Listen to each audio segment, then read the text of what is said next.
Depuis plus de 4 décennies, il anime des conférences religieuses avec une méthodologie et un style unique. Cheikh nee na am na faydu bu ñëwee ci sama tariqa ñëpp danañu riir dugg ci waaye jamono ba ñëpp riir ñëw si ci sama tariqa duñu ko tey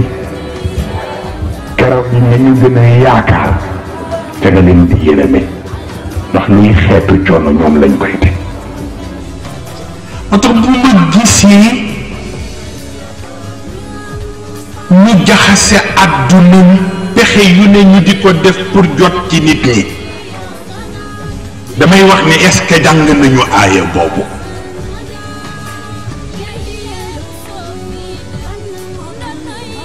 ndax bise ngi ci ëllëg yàlla du la laaj ñaata muqaddam nga am bisi ngi ci ëllëg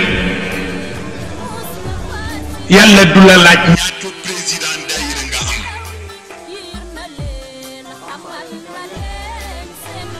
bisi ngi ci ëllëg lenn dong la yàllay laaj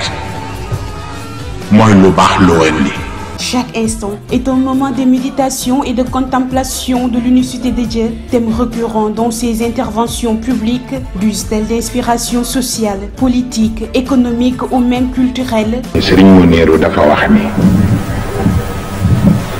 mos na nekk jarbaat waaye dem naa ba ci biir yëg ni nekk jarbaat du maye dara.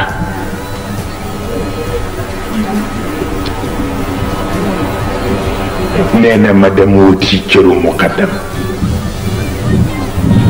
nee na ñu jox ma lijaasa def ma muqaddam waaye ma dem ca ba yëg ni nekk muqaddam du joxe dara. nee na ma dem nekki jëwriñ di taxawu tool yi waaye nee na dem ba ci biir ma yëg ni nekk jëwriñ du joxe dara. nee na ma dem nekki taalibe yam fa ñu ma yam loo la ma soxla yëpp.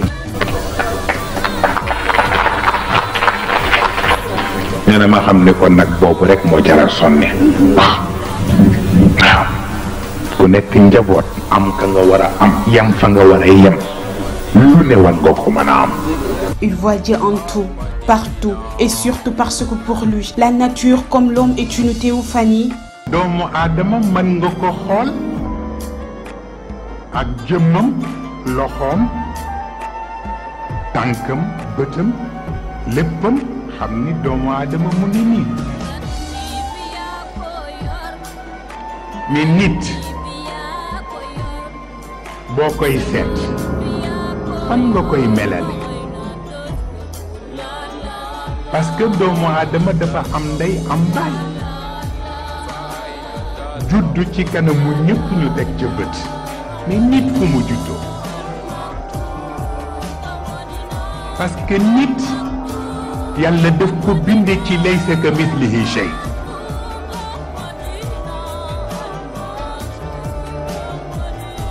waaye nag mu jox ko shay'iyatul xalq la shay'iyatul xalq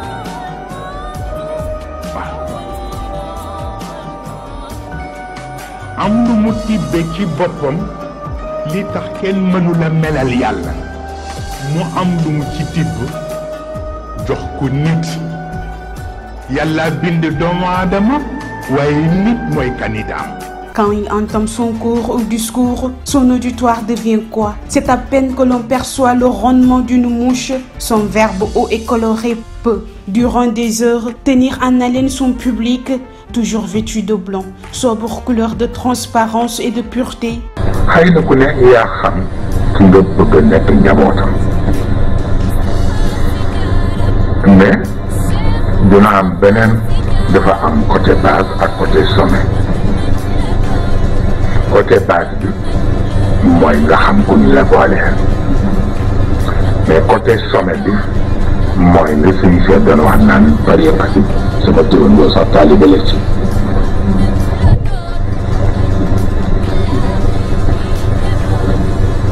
parce que te nekk ca taalibe moo tax yonent bi sañ di ko nomeel xalifa te kenn consulté wu moo di doon coow la wax naa ko fekk waxtaanu Cees la yaakaar naa war ngeen ko dégg ma ne bu ma fekk woon xaaral si bu bëggee dem man ko bul dem. Ses enseignements philosophico-religieux sont recherchés, ses positions politiques sont redoutables, ses opinions, surtout politiques, pèsent sur le champ public. xamuloon ni donnu fauteuil yu nit ak donnu ngënee la mbokkul ku fi sa way jur nekkatul wala yu mel noonu ñu laa fii la daan toog léegi yaa fii toog boobu am na waaye mën nga fa toog te la mu daan jëriñ nit ñi doo leen ko jëriñ mën nañu transférer fauteuil mais kenn mënul transférer mëtu nit moo tax am na ci lu nga xam ni sa baay du la ko may sa maam du la ko may yaa koy ñafe. Produit de la spiritualité, cet homme charismatique au corps élancé et aux bras longs et svelte est simplement un phénomène. Serigne Mouhamadoul Moustapha Sy est son nom authentique. Il est né à Tivaouane, cité religieuse située à 92 km de Dakar, au cœur de l'ancien royaume du Kayor, où il a appris dès le bas âge comment se forger dans l'opiniâtreté. La patience est la clé du savoir. Serigne Cheikh Ahmed Tidiane Sy Al Maktoum est son père. Sa maman, Sokhna Safiatou Dème, fille de Serigne Amadou Dème de Sokone, l'impressionnante exégèse du Coran à laquelle s'accrochait l'Égypte en raison de sa haute pertinence et de l'unicité de son contenu. Par celle-ci comme par celui-là, ce responsable moral du très complexe et dynamique Daïratul Moustarchidina wal Moustarchidati, fondé en 1978, s'impose comme le fruit naturel de la spiritualité. ndax obtenir rek tabarakallahu ci barke góor gi des résultats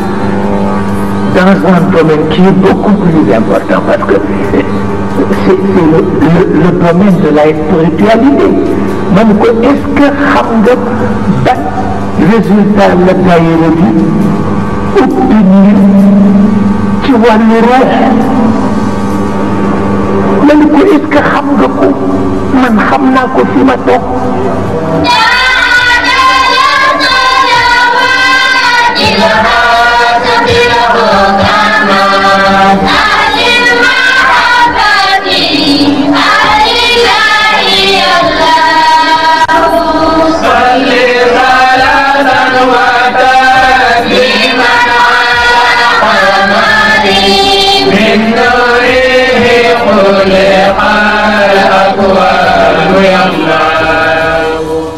ku deful tarbiya da ngay tardé man maa la ko wax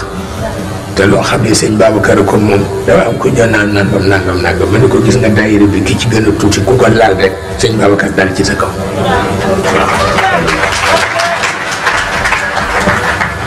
loolu mooy li ci nekk parce que du ko café maa ko xam nga mag mu toll ni man kërën ñëw nii ci tarbiya laa nekk de yàlla xam na ko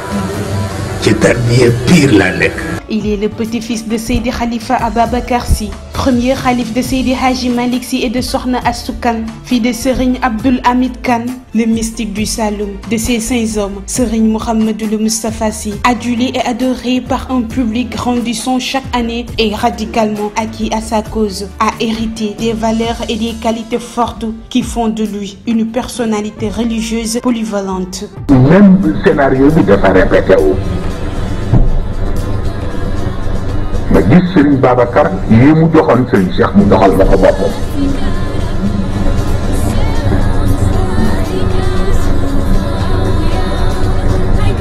ma ñëw ci Serigne Cheikh ni ko gis naa Serigne Babacar bi ci 2 heures du matin jox na ma ñaari bayt mu ñëw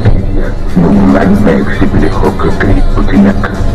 façon écriture en lumière ba ca nekk comme l'équipe bi brillé nii yubatu bi xattiha nuuraan mu di laaj na di nombre yi ci ne ma wax ko mu laaj na bi des ma wax ko nag mu laa yooyu dañ ma jox duñ ma koy dénk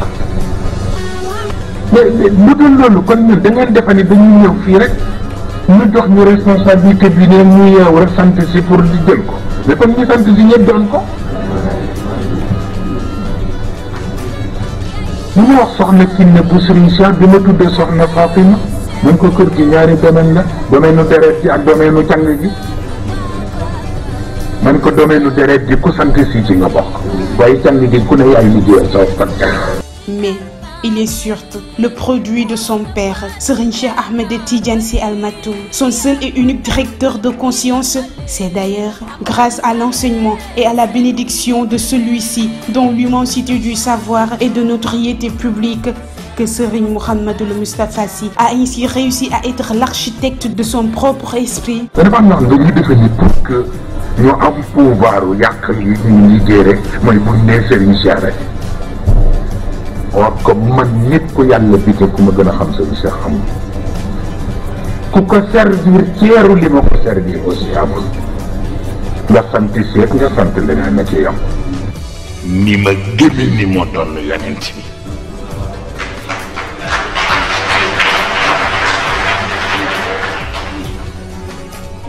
ni ma gëme ni moo doon Cheikh ni ma gëme ni moo doon Cheikh El Hadj Omar ni ma gëme ni moo doon Cheikh El Hadj Malick ni ma gëme ni moo doon Serigne Babacar Sy ni ma gëme yooyu laa gëme ni amul beneen talibé bu dul man.